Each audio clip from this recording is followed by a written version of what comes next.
But I'm going to tell you what I just found since I just teased it. It is the commentary from the Fetterman campaign. Let me just read specifically for you what they are putting out. And if you want to hear spin, here is some pretty incredible spin. John Fetterman delivered a strong debate performance. I'll move on. We are thrilled with John's performance. He did remarkably well tonight, especially when you consider that he's still recovering from a stroke and was working off delayed captions filled with errors. John won countless exchanges, counterpunched aggressively, and pushed back on Oz's cruelty and attacks. That's just some of what the Fetterman campaign has put out hot off the press. I wanted you to hear that right away, and I certainly want to get some reaction to that because, you know, in some ways, tonight's debate was kind of the most ordinary thing that has happened in the Pennsylvania Senate race so far.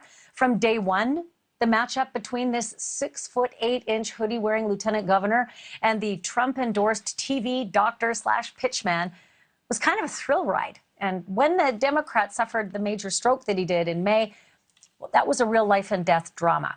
And you can factor in the national importance, the very, very real chance that this one seat could determine the control of the U.S. Senate. And it has been, well, it's been impossible to look away from this race. And that certainly brings me to this evening and whether it was possible to look away from this evening.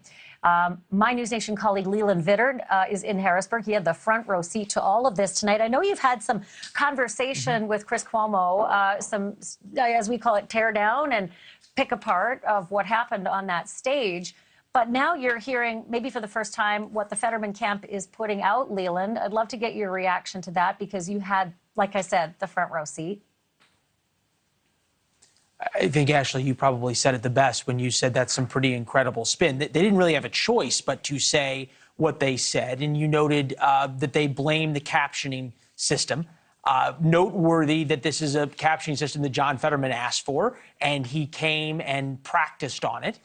We don't know exactly what their errors they are alleging are, but I'm not sure if you could watch the debate and blame somehow that he didn't understand the questions, because the problem wasn't not understanding the questions. He clearly understood the topics. The problem was that he couldn't coherently describe his positions and put 3 or 4 sentences together to let the world know how he thought on whatever issue he was asked about. I listened to the questions. They were fairly basic and straightforward. They were delivered in a slow and methodical way by the moderators. So I understand what the Fetterman campaign's doing, and that's really the only choice they have. You said that you couldn't look away from the debate, and I'm wondering if, from a viewer perspective, there weren't moments that you felt so bad for John Fetterman. They were cringeworthy at times as you listened to him struggle, and as we said, in all fairness, it took a lot of courage to be out there. But boy, at times it was really hard to watch. Oh, yeah. I mean, I'm ready to be served. When they talked about fitness to serve, he was struggling so hard on the fracking question. He said, I do support fracking. I stand and I support fracking. I mean, it was just, I mean, I don't have to relay all the things he said. It was, as you said, I don't think this was an issue of not understanding the questions. I don't think it was the transcription services, because he had the answers. He just didn't seem to be able to articulate them. I was fascinated with the conversation that our colleague Chris Stirewalt had with Chris Cuomo about what he considers disqualifying. And I want to be very clear. Chris Stirewalt did not call this disqualifying, but he did say, you know, this is as close as it might come to it, watching the lieutenant governor's performance on that debate stage. And I'm also interested when you bring in that issue of, is there a modicum of sympathy that certainly his supporters will feel, right? But what about those independents, right? What about those undecideds? Sure, and certainly the other side this would be swayed. This would be the question. So put voters in 3 buckets, right? Chris Stirewalt delivered a master's class in analysis after the debate. I'll attempt a high school lecture. So there's a big difference between what the viewers are going to be getting and should expect from me. But if you put voters in 3 buckets, people who are independents, who came out of the debate saying, yeah, you know, I think Mehmet Oz I can live with. He's more of a moderate than I thought he was. He isn't the extreme MAGA candidate that I have been told in attack ads. Then there's the people who walk away from the debate and go, I don't know, maybe I'm not going to show up, or maybe I will show up. I have no idea who I'm going to vote for. I've got 2 weeks. Then there's people who walk away and say, well, you know what? I've watched this debate and I now really think I'm going to vote for John Fetterman. If you think about those three groups of people, you list the people who walk away and say, I'm going to vote for John Fetterman now last.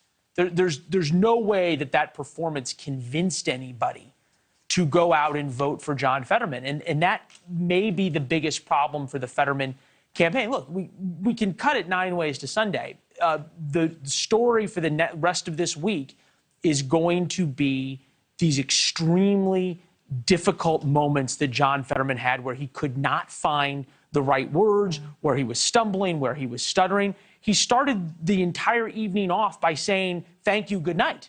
And that sort of set the stage. It got worse from there. So that's the problem that John Fetterman had. Now, whether or not Dr. Oz did himself any favors, that's an entirely different question. But so much of this is what people are talking about. And as Chris Cuomo rightly pointed out, this wasn't Oz versus Oz, in which case Oz probably would have lost. This is Oz versus Fetterman. People have a choice. And unless all you believe is control of the Senate is what matters most, it's hard to figure out why people would articulate that they are voting for John Fetterman, the candidate, rather than John Fetterman, the vote for a Democratic majority in the Senate. Sure. The parliamentary vote, as is happening pretty much everywhere around this country, it seems, these days. Leland, I have to leave it there. Thank you for your work tonight. Great job, by the way, hosting the debate. It was nice to see. Appreciate you taking some time to stay and talk to us as well. Thanks, Leland. Big team. Pleasure. Thank you. Great team. Love it. Thank you for watching. Go to newsnationnow.com to find NewsNation on your television provider. And don't forget to click the red subscribe button below to get more of NewsNation's fact-driven, unbiased coverage.